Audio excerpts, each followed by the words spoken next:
LEGO's new Smart Play sets have been out for a few months now, and already they've been met with a massive wave of criticism. The new Star Wars Smart Play line introduced the Smart Brick. The Smart Brick itself is a 2x4 clear brick that has the ability to know what it is connected to and what's around it. The brick itself emits sound effects as it's moved around, and when it's paired with the new Smart figures.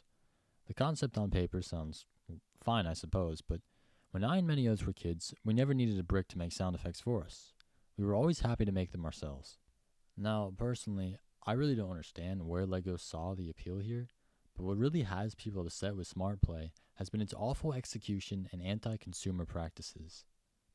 I mean, the fact the Smart Brick is only actually available in just 2 sets is ridiculous to me, considering the other sets are pretty much pointless without it.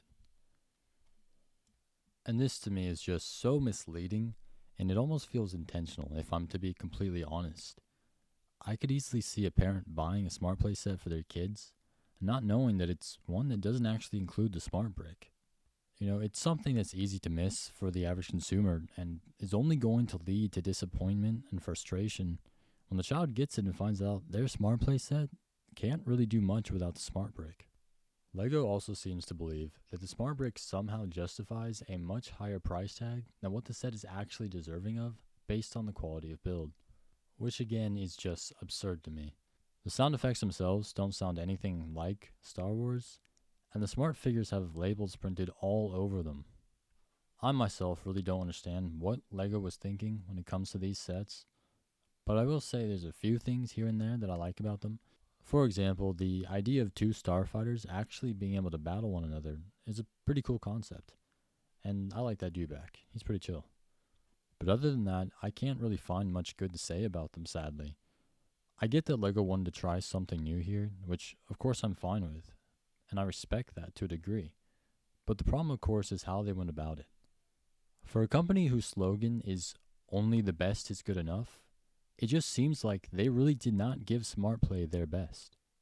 They could have done so many things differently with the Smart Brick, and it's a shame it turned out the way that it did. But what if I told you LEGO created a much better form of Smart Play nearly over 10 years ago? A form of integrating technology with LEGO that far surpasses what they've released here in 2026. This of course being the Nexo Powers from LEGO's original theme, Nexo Knights. Now I've already talked a little about Nexo Knights and my love for the theme here on this channel, but again I just wanted to say that I believe it to be a severely underrated theme. Taking a series like Castle and giving it this futuristic twist is such a fun concept in my opinion, and one I've really grown to love. But besides the theme itself being great, it also has arguably one of LEGO's best attempts at what we would now consider Smart Play. As stated, this being the Nexo Power system. Now for those that don't know, Nexo Powers were one of the central features of the Nexo Knights theme.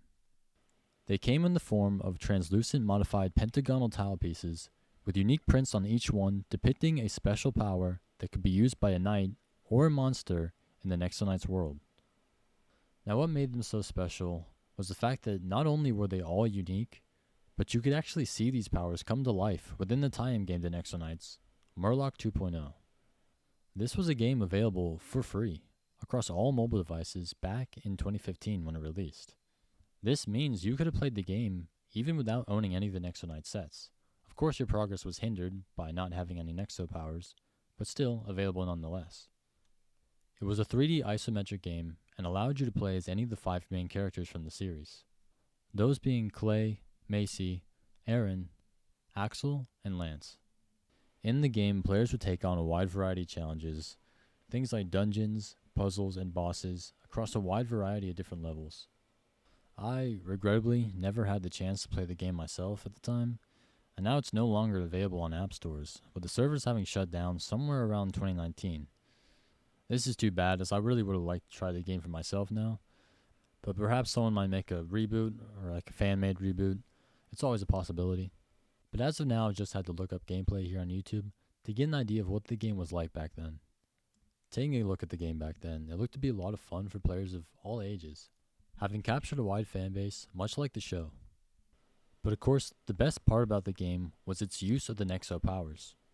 To use the feature, you would take a Nexo power you had received in a recently purchased set, scan them like a QR code, and gain that specific ability within the game. Every instruction booklet for a Nexo Knight set included a very easy to follow how-to page so kids could figure out how to use their Nexo powers within the game. And unlike the marketing of the Smart Brick, Nexo powers were very clearly shown on all the boxes, so it was very easy to see which Nexo powers you were getting with that set. By the time the theme had been discontinued, there were well over 300 Nexo powers, all of which having original prints on the front, and most with unique animations within the game. Nexo powers weren't just made for digital fun, however, as they could be swapped around on these unique shield pieces made just for Nexo Knights, letting your figures use a specific Nexo power, just like in the game and TV show. They also could be utilized by vehicles, which is just an added cool factor. To me, this works in so many different ways and provides a significantly better Smart Play experience. One important thing for me is the fact that Nexo powers took nothing away from the design of a set. They were integrated seamlessly, and LEGO made sure no compromises had to be made just to have them within the set. Meanwhile, the Star Wars Smart Play sets we've seen have had their entire designs butchered just to include the Smart Brick. I mean, most of these just look like the worst renditions of these known vehicles and locations from Star Wars that we've ever seen in LEGO form. And that's not even the worst part. The worst part has been just how much the Smart Brick drives up the cost of these visually unappealing sets. Meanwhile, the Nexo powers added no inflated value to the sets that included them. The Nexo powers were also much easier to acquire as opposed to the Smart Brick.